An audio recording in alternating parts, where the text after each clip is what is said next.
मध्य प्रदेश के छतरपुर जिले में एक डॉक्टर बुंदेलखंड के बच्चों के लिए देवदूत बना हुआ है।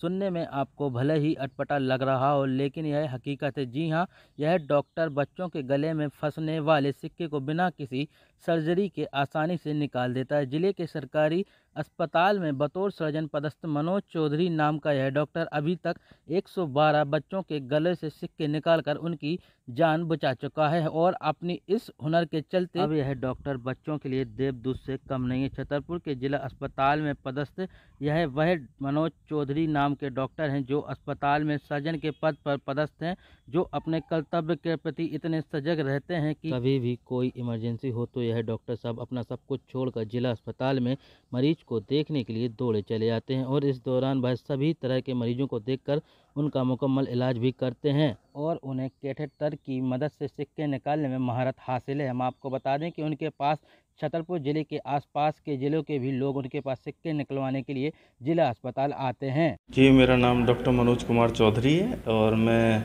सर्जन के तौर पर जिला अस्पताल छतरपुर में पदस्थ हूँ। और मैं ये फॉलिस रबर कैथेटर की सहायता से बिना किसी सर्जरी या बेहोशी से बच्चों के गले में फंसे सिक्के आसानी से निकाल देता हूँ। सर, अभी तक आप कितने सिक्के से निकाल चुके हैं और कहाँ से आपके पास लोग आए हैं, उसमें कितना खर्च आता है?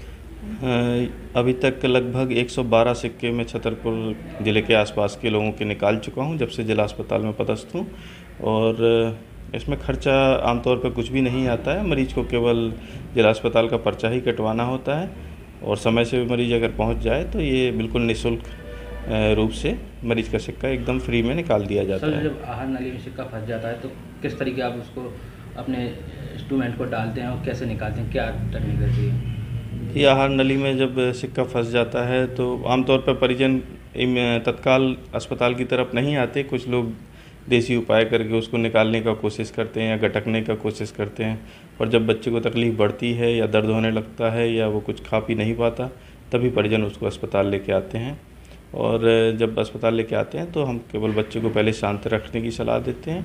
उसके बाद एक रबर ट्यूब की सहायता से रबर ट्यूब को उसकी नाक के द्वारा उसके आहार नाल में उसको गटकने को बोलते हैं, और बच्चा जैसे ही वो ट्यूब गटकता जाता है तो सिक्के के बगल से जो स्पेस होता है वो ट्यूब उसके पीछे पहुंच जाती है, और एक बार ट्यूब पीछे पहुंच जाए तो उसका बल्ब फुला के उसको आसानी से सिक्के को निकाला जा सकता है। कितनी देर बच्चा भर्ती रहता है और आपके पास भी कई ऐसे लोग आए होंगे बस पैसे नहीं रहते हैं, फिर वो इस टेक्निक से कितने खुश हुए आपसे? जी, अधिकतर लोग काफ़ी गरीब तबके के लोग ही आते हैं और जिनके पास पैसे तो होते भी नहीं हैं, और ऐसे ही लोग आते हैं और जब उनको पता चलता है कि यहाँ पे एकदम निःशुल्क रूप से सिक्का निकाला जा सकता है तो बड़े ही खुश होते हैं, और सिक्का निकालने के बाद काफ़ी दुआएं देके और जिला अस्पताल के लिए भी काफ़ी कुछ करके जाते हैं। इसकी कोई उम्र सीमा, कितने बच्चे के निकल सकता है, कितना का नहीं, कुछ ऐसा है? आमतौर पर यदि बच्चा 1.5-2 साल से बड़ा है उसके बाद किसी भी उम्र के बच्चों का सिक्का इस विधि से निकाला जा सकता है।